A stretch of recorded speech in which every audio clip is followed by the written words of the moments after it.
thing that was already planned and has been in the works. There's going to be a big rally in Newark, New Jersey, on this coming Saturday. Here from the New Jersey Institute for Social Justice, Ryan Haygood is in the studio with us. Hey, brother, how you doing, Hey, man? thanks for having me, Mark. It's It's a great to pleasure be to here. have you, It's man. great, What's great going to on? be here. It's What's good going to on? see you What's again. going on Saturday?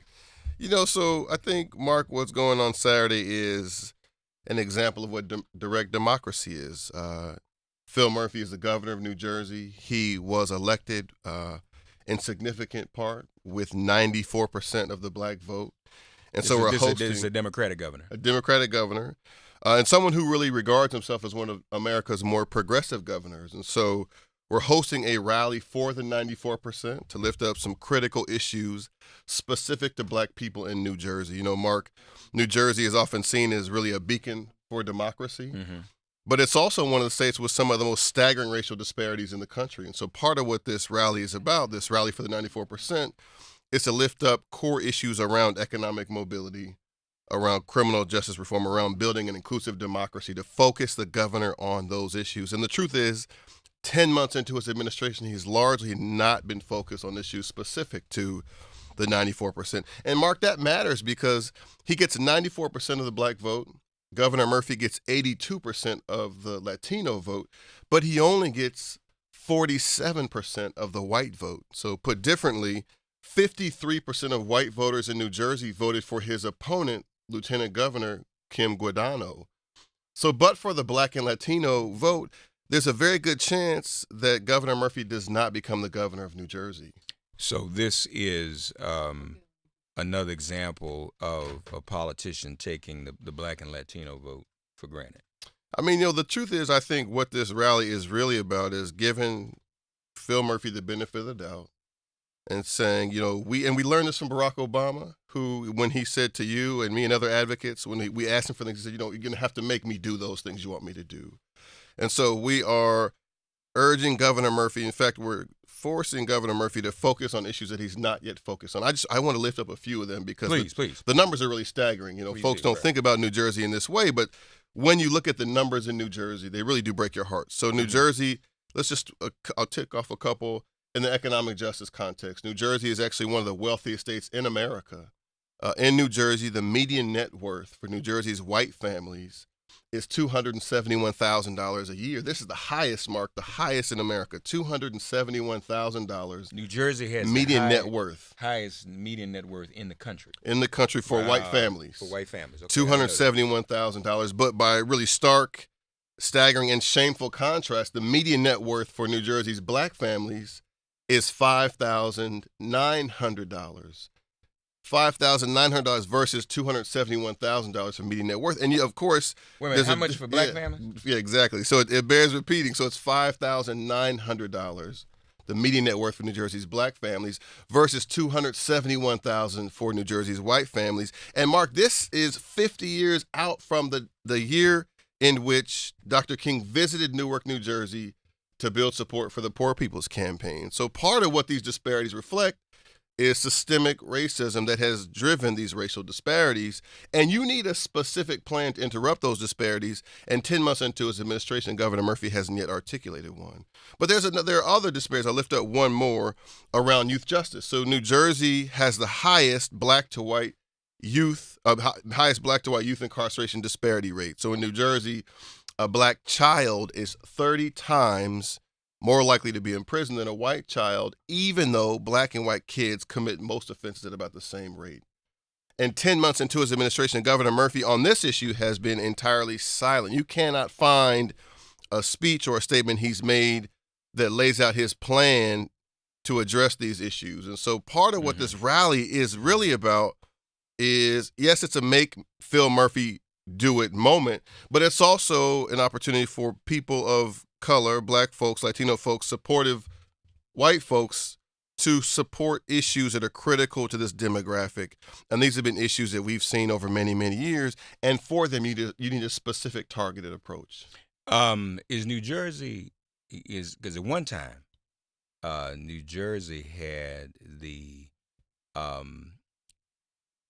largest employer in the state, or should I say the largest industry in the state, was the criminal justice system. Yeah. Is that still the case? Yeah, I mean, it's a significant employer to be Okay, sure. So okay. to your point, Mark, the reality is, so there are 3 youth prisons in New Jersey.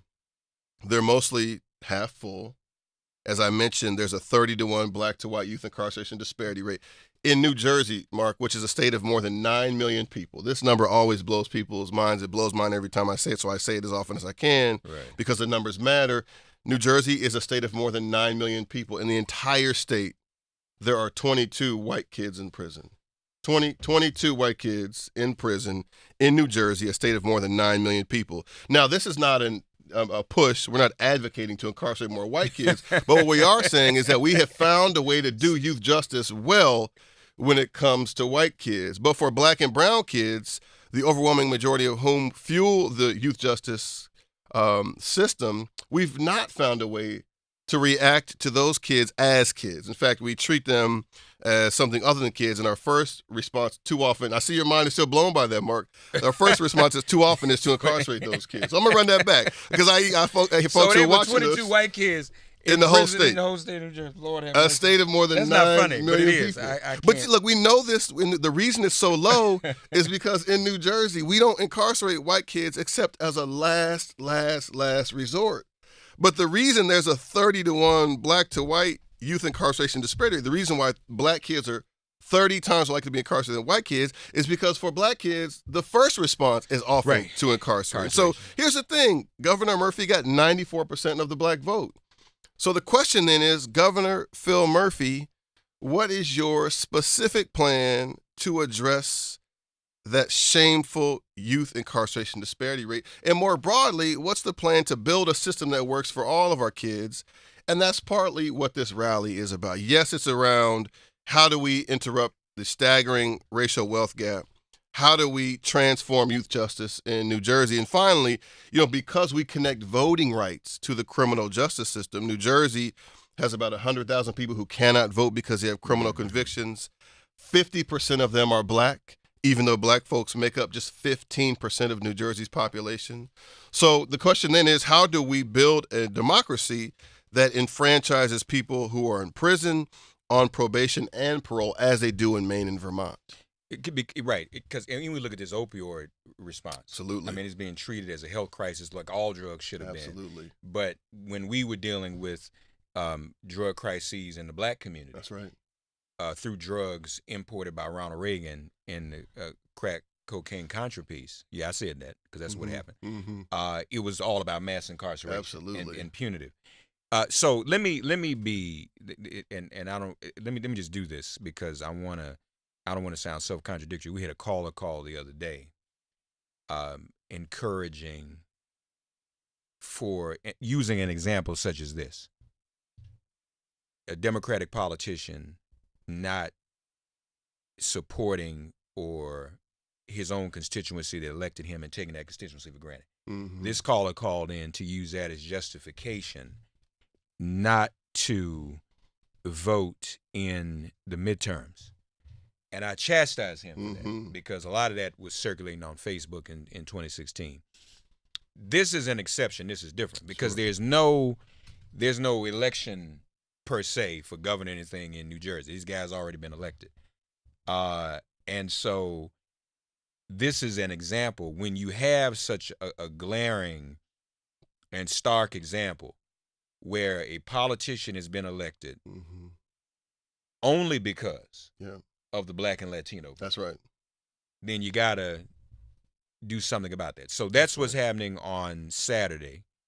And this is at a church where Dr. King once spoke. So, and there's historical significance that's important to catch. So we're having this rally at Mount Calvary Missionary Baptist Church.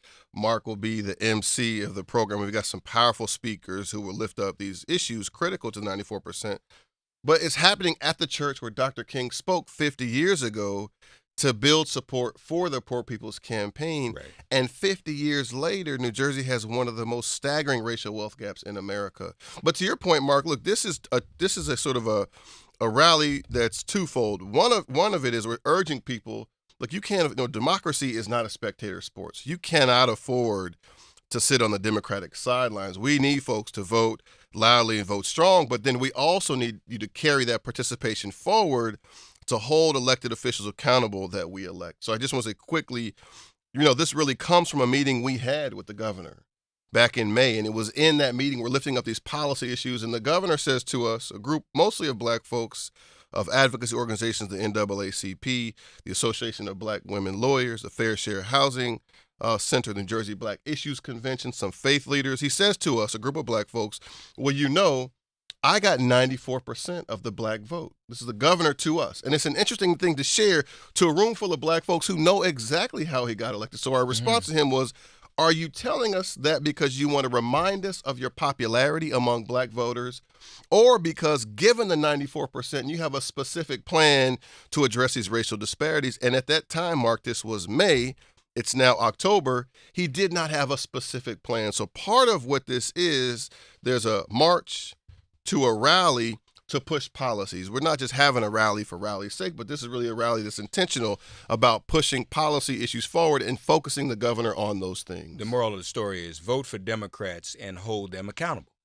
Vote for Democrats and hold them accountable. Don't not vote for Democrats. Don't not vote and then elect Republicans, because you ain't getting a meeting with the Republican. But what I see, in the institute that I lead is a nonpartisan organization. So really, this is really more of a rally for people, less about parties, because I think we've got to hold whichever party, Mark, is in power, we've got to hold them accountable. Governor Murphy is indeed a Democrat. That matters because he said he is a progressive person. But here's the thing, he and some of his other folks said to me, Ryan, I am a progressive. You got to trust that I'm a progressive. One person on his team even said, Ryan, you have to trust the process. And my response to that is, look, I'm a black man in America. We are black people in America. The truth is that processes, systems have never worked for us. Waiting. And no matter who's in power, whether they be a Democrat or a Republican or whomever is in power, you have to push them, because too often politicians, even when they sound in transformation, are really status quo at best. So if we want more than status quo, we have to make them be more than status quo. And that's really what the rally for the 94% is. Justice delayed is justice denied. Absolutely. Folks, on Saturday, don't you have a black lieutenant governor, though? We do. Sheila Oliver. She's fantastic. Well, yeah, Sheila's fantastic. And she'll be at the rally.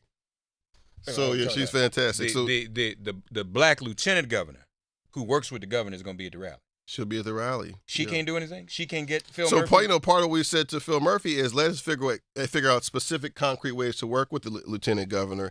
And look, these conversations are ongoing. Our hope is that the governor really begins to focus on these issues, but the rally is critical to that effort. Wow. Is she agree with everything you're saying? So she supports a lot. She's, I think, there isn't someone in the governor's cabinet who doesn't support the issues. The question is, how do you focus them on the issues, and how do you move them forward concretely? Okay. And the reality is, unless we as people of color and supportive other folks organize ourselves around these issues, it'll be status quo. Mayor Barack will be there? Yeah, he'll be there. Okay, cool. Ryan Haygood, New Jersey Institute for Social Justice website. www.njisj for New Jersey Institute for Social Justice.org. You all see the flyer behind our heads. You also see it on the screen right now. This is on Saturday, the 27th, the new Mount Calvary Missionary Baptist Church, where Dr. King spoke. And so we look forward to being there, and I'm honored to be asked to be a part of this. Look forward to being in Newark on Saturday. Brother, thanks for coming across the bridge. Thanks for having us, Mark Thomas. I appreciate you. Thanks for sharing your time with me. Keep up the good work. What is this for? It's a pleasure. So this is breast cancer awareness. Oh, I got this on Sunday at church. I know several survivors of breast cancer, so I wanted to lift that up too. Good work. Brother Ryan's doing good work. We got to know each other when he was with the NAACP Legal Defense and Education Fund. He's with the New Jersey Institute for Social Justice now. So folks, go to their website one more time. www.njisj.org. That's New Jersey Institute for Social Justice.org.